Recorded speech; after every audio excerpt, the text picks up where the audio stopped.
Hola, hola, muy buenas noches, bienvenidos. Yo soy Mávila Huertas, esto es 2018 y está con nosotros ya aquí en los estudios el abogado del expresidente Alberto Fujimori, Miguel Pérez Arroyo. Con él vamos a conversar en unos instantes nada más. Hoy por la tarde tuvimos conocimiento de una decisión de la Corte Interamericana de Derechos Humanos que ordenaba el archivamiento de la acusación del Congreso contra magistrados del Tribunal Constitucional. Todo esto tiene que ver con el caso El Frontón. Pero para aclarar cuál es la repercusión que esta decisión de la Corte tiene, nos hemos enlazado primero con el doctor Aníbal Quiroga, constitucionalista. Doctor, muy buenas noches. Buenas noches, Mávila, ¿cómo está? ¿Cuál es la consecuencia para el país? Acá hay una intromisión de la Corte en los foros parlamentarios, como han dicho congresistas como Úrsula Letona de Fuerza Popular. No, bueno, es una decisión adversa a la defensa del Estado peruano. Es una decisión que trae consecuencias, pero no es un foro internacional, es una Corte Supranacional que está ligada al Perú por un tratado que el Perú suscribió voluntariamente en 1982. Entonces, si hemos firmado un tratado y hemos adquirido un compromiso internacional, no nos queda otra acatarlo. Que cumplirlo y acatarlo. Además, el Perú es uno de los pocos países, y no el único, que ha dado una ley de procedimiento de ejecución de las sentencias de la Corte Interamericana. Entonces hay un procedimiento de ejecución para cumplir con esto, ¿no? Ciertamente es una enmendada plana al Congreso, es una suerte de blindaje al Tribunal Constitucional que ahora en adelante podrá hacer lo que quiera y no se le va a poder tocar, van a ser una especie de semidioses, pero en esta decisión dividida que la Corte ha tomado por mayoría, que es muy discutible, lo que se dice es que en el fondo, para proteger el caso de Frontón, los magistrados tomaron esta decisión y para proteger a la víctima del caso Frontón, pues hay que dejar que los magistrados tengan plena libertad de seguir actuando en el caso como mejor les parezca, ¿no? Claro, no ha sido por unanimidad, ¿no? Ha sido 5 contra 2. Sí, han pasado por encima de lo que es un juicio político, han pasado por encima de la responsabilidad. La verdad también, Mávila, es que la defensa del Estado peruano fue pésima, no digo mala, pésima. En ningún momento hicieron hincapié en que era un juicio político, en ningún momento hicieron hincapié de que habían alterado una sentencia anterior, estando presente en la Corte un magistrado como Zaffaroni, que es un excelente penalista argentino y que conoce, está en la Corte Suprema Argentina, que sabe muy bien que los fallos no pueden ser alterados después de varios años, y entonces, ante esa pobreza argumental, pues este resultado, y lo que quiero decirles es que esto es de alguna manera la antesala de lo que va a ocurrir con el indulto. Exacto. Me parece que el tema del indulto va a seguir más o menos la misma suerte, porque la defensa también fue bastante mala. No iba a ser pésima, pero fue muy mala, sobre todo cuando ingresaron en vericuetos procesales, si está es de una instancia, no es de una instancia, si plantea una excepción o no una excepción. Claro. No han entendido para nada lo que es el procedimiento internacional, en donde lo que ha hecho es ponerse dentro de la ejecución de fallos. Uno, el caso Frontón, el caso del Tribunal Constitucional, y otro en el caso de la Cantote Barros Altos, que en el caso de Fujimori, del indulto a Fujimori. Una pregunta más. En el caso del Frontón, ¿qué implicancias tiene, digamos, para los marinos que han estado buscando durante tanto tiempo que este asunto quede ya resuelto y zanjado por la justicia? Bueno, ahí hay una posición también en la que hay que esperar, porque si bien es cierto, la Corte Interamericana ha blindado a los magistrados respecto de la acusación constitucional, que con eso, aunque discuta, grite, chille, va a tener que acatar. También es verdad que los propios magistrados dijeron que el tema no estaba resuelto, que había un recurso de nulidad pendiente. Entonces, aún el caso del Frontón, a raíz de la enmendadura del voto del magistrado Vergara, tampoco está resuelto. Claro. Tampoco ha terminado. Entonces, va a depender cuál sea la posición del final del Tribunal Constitucional. Si se ratifica en que es delito de lesa humanidad, pues se reabrirá el caso y podrá llegar hasta el expresidente de la García. Claro. Si se ratifica que no es delito de lesa humanidad, pues tendrá que tener un punto final, ya que a la fecha de esos hechos no está tipificado el delito de lesa humanidad como tal en la legislación peruana. Correcto, doctor Quiroga. Muchas gracias por aclararnos algunos puntos, sobre todo lo importante de lo que nos ha dicho. Más allá de eso, bueno, destaco dos cosas. Una, que la decisión de la Corte hay que acatarla, nos guste o no, porque hay un compromiso firmado por el país, es una Corte supranacional. Y dos, lo que significa esto como antecedente a lo que podría ser el pronunciamiento de la Corte en el tema del indulto otorgado a Alberto Fujimori. Muy buenas noches, doctor Quiroga, y gracias nuevamente. Encantado. Buenas noches, Mávila. Gracias. Bueno, acabamos de escuchar al doctor Quiroga. Bienvenido, doctor Pérez Arroyo. Gracias por estar con nosotros. Sé que tenía un compromiso, pero que a pesar de eso ha tenido la deferencia de acompañarlos. ¿Cómo analiza esto que parece ser como una especie de aperitivo de lo que será la sentencia respecto al indulto de Alberto Fujimori? Sí, buenas noches ante todo, gracias por la invitación. Bien, pareciera pues, como ha dicho el doctor Quiroga, que estamos ante una situación que podría ser incluso ya de pronóstico más que evidente, ¿no?, en función a lo que ha ocurrido. Sin embargo, hay situaciones, creo que hay que todavía esperar, porque si bien es cierto, lo que ha ocurrido con el tema del caso Frontón y tal, con los miembros del Tribunal Constitucional, un poco perfila, ¿no?, los aspectos ideológicos, los compromisos probablemente activistas que tienen los señores, en su mayoría, de la Corte Interamericana. Yo creo que el cuidado que van a tener para abordar el caso Fujimori va a ser mucho mayor, mucho mayor. El día de la vista de la Corte Interamericana, quien habla fue 2 o 3 días antes al día de la vista. Me hice acompañar por otros 2 profesionales, uno de ellos incluso un profesor de Derecho Constitucional que maneja mejor el tema de la Corte Interamericana y de las situaciones que podrían haber significado esto. Me comentó que había visto gente de la comisión, más allá de lo que en términos protocolares pudieran estar presentes, incluso personal del propio Tribunal Constitucional aquí, ¿no? Entonces, eso obviamente de alguna manera, a la vista de lo que ha ocurrido, ¿no?, podría significar algo.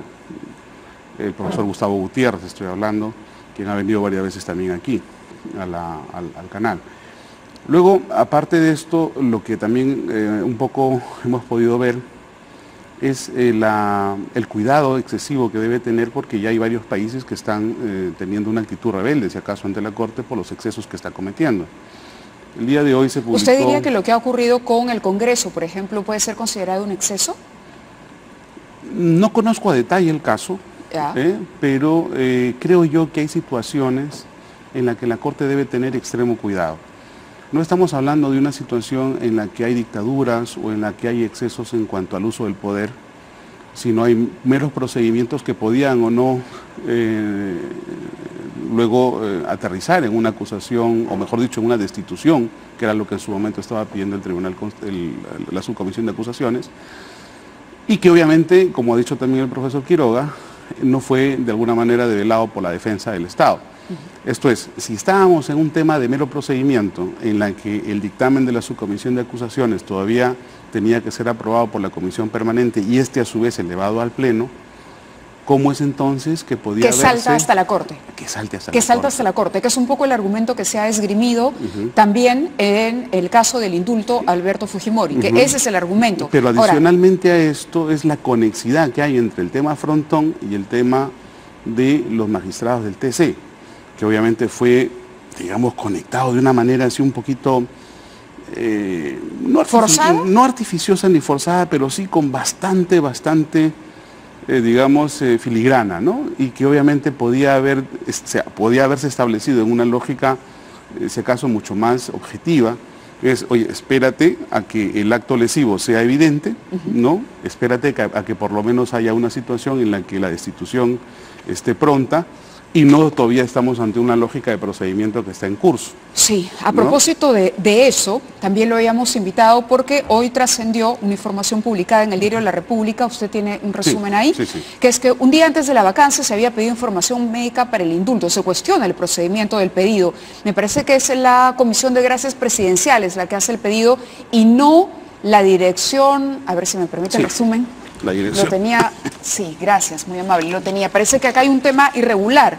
Es claro, el reglamento indica que el director del centro penitenciario, o sea, el director de donde estaba recluido Fujimori, era el que debía solicitar la información médica, y sin embargo en este caso es Camilo Santillán Vergara quien la requiere, que es el director de Gracias Presidenciales. Esto, de acuerdo por lo menos a lo que opina el doctor Rivera, de Defensa Legal, del Instituto de Defensa Legal, sería un vicio de proceso en el caso del indulto. Además añade que hay dos actas médicas, una del 17 y otra del 19 de diciembre, esto todo de acuerdo a la información del expediente que él ha podido revisar. ¿Este es expediente el que se ha llevado a la Corte Interamericana también? Supongo que sí, ¿no? Lo que hay que preguntar en todo caso es cómo es que ha tenido el acceso a esta información. porque esta información, en todo caso, era una información que se decía reservada por la información o por el contenido bastante personalísimo e íntimo que había en función al señor Fujimori. El ministro de Justicia había advertido eso, incluso cuando envía la información, había dicho, exhortamos a la Corte y a todos los que tengan que ver en este caso, que este expediente debe manejarse con la reserva del caso. ¿Esto podría considerarse, digamos, como un error táctico por el lado de las víctimas? Desde luego. ¿Podría ser aprovechado por el lado de la defensa del Estado? Eso constituye, si acaso, una delegitimación de lo que pudiera ocurrir después con el tema de la Corte Interamericana. Porque ¿cómo es posible que una información de carácter absolutamente reservado y que solamente es de manejo de la Corte, luego es publicado o en todo caso dado a conocer por la parte contraria? Eso quiere decir que la parte contraria maneja circuitos de información vedados para las partes en este caso. Ese es un tema.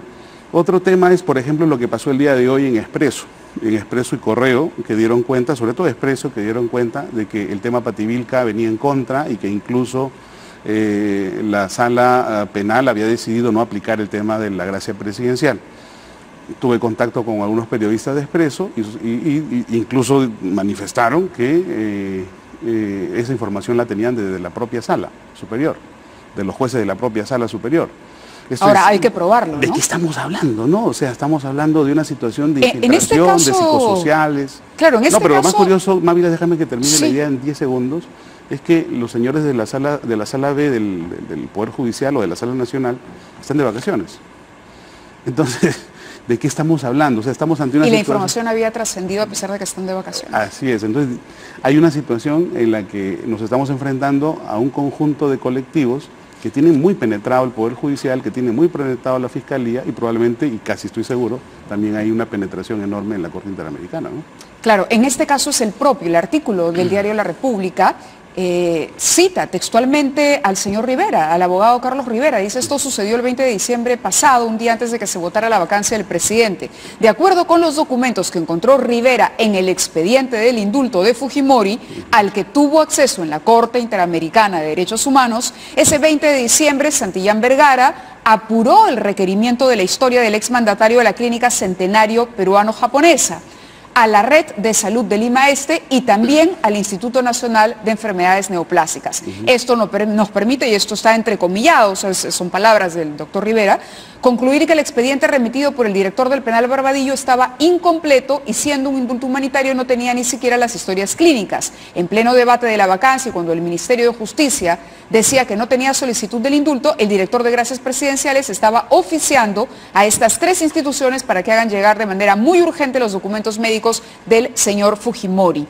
Ahora, ¿se puede considerar este apuro, en cualquier caso revelado por el abogado Rivera, también como una falta al proceso, un vicio? Claro, en el otorgamiento del indulto? Lo que ellos están estableciendo a partir de esta aparente verificación es un vicio procesal insalvable que acarrearía la nulidad del expediente médico y a su vez el del propio indulto. Del propio indulto. Mire, en lógica procesal hay irregularidades que son convalidables y hay irregularidades que no son convalidables.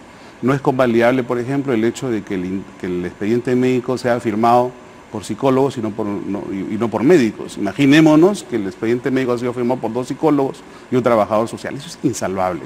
Eso sí acarrearía la nulidad.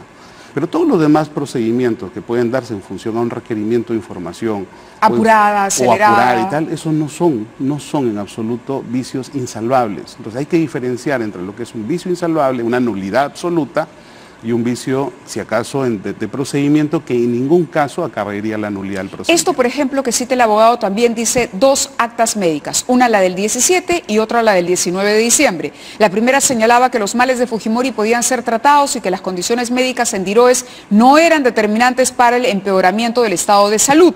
Con esta acta, la Junta Médica, el director del penal, envió el expediente al ministerio, pero fue devuelto porque no recomendaba el indulto. Y nuevamente se cita a Rivera: por eso el día 19 todo se hizo con rapidez extrema. Los médicos elaboraron una nueva acta médica en la que ya se dice que Fujimori tiene que ser indultado. Bueno, como digo, es parte de lo mismo. Al final es lo mismo, porque finalmente frente a una información médica siempre hay una ampliación de información médica. En los procedimientos legales siempre hay situaciones que merecen un término de ampliación.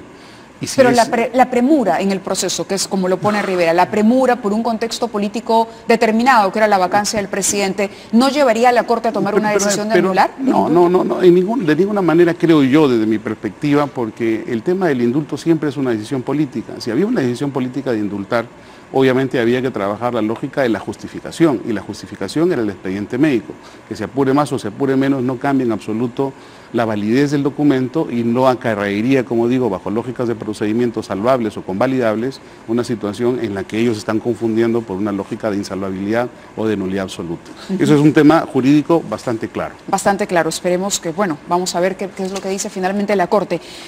Dos preguntas adicionales tenía con usted para abordar el tema también de esa orden de requisitoria y detención que está pidiendo Alberto Fujimori que se le levante. ¿En qué consiste exactamente esto? Mire, cuando una persona sale de prisión, lo primero que verifica es que la orden de captura que pesaba en su contra haya cesado. Porque normalmente los tribunales, cuando una persona sale de prisión, ya sea porque cumplió la pena, ya sea porque hizo beneficios penitenciarios, ya sea porque hizo un indulto o lo que sea, obviamente de oficio, ¿no? De oficio, es decir, de motu propio, los tribunales tienen que emitir un oficio cancelando los registros policiales. En este caso se hizo la verificación de si esos registros habían sido cancelados y no estaban cancelados. Obviamente el señor Fujimori podía irse a comprar el pan por la mañana en la panadería y un policía, con toda justificación.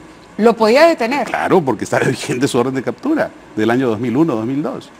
Entonces lo que están haciendo es sanear. Regularizar, claro. Sanear. Y en este paquete también podemos incluir la pensión de la Universidad Agraria. Eso ya venía tramitándose de antes.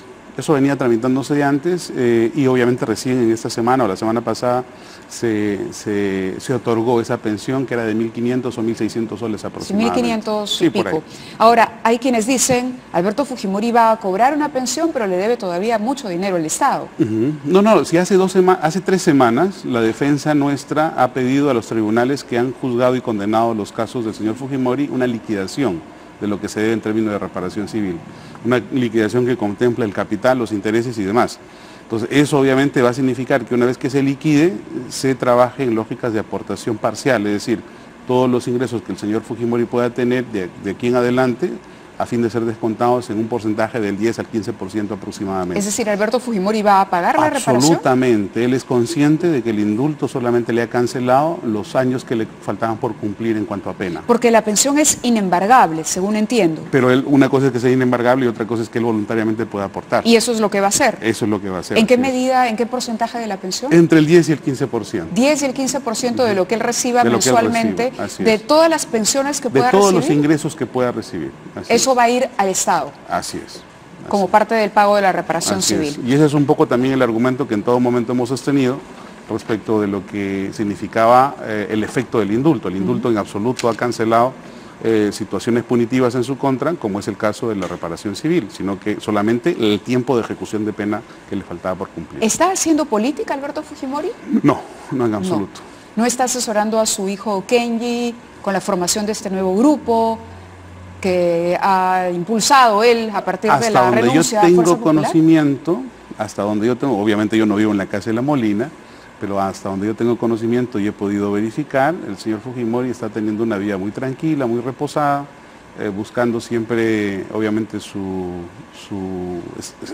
estabilidad médica, ¿no? Porque obviamente lo que no puede tener es sobresaltos, ni mucho menos que, obviamente, facilite cualquier tipo de repuntamiento del mal cardíaco que tiene. Sí, varios portales también han señalado que ante la posibilidad de que el indulto sea revertido por la Corte, Alberto Fujimori dejaría el país. No lo creo. En algún momento conversé con él y él tiene muchas ganas de estar aquí por su familia, por sus nietas. Pero ante la posibilidad de regresar a la cárcel. Esa posibilidad es muy lejana, muy remota en función a lo que más o menos hemos previsto nosotros. Es muy remota. ¿Está confiado en que el indulto no va a revertir? Absolutamente.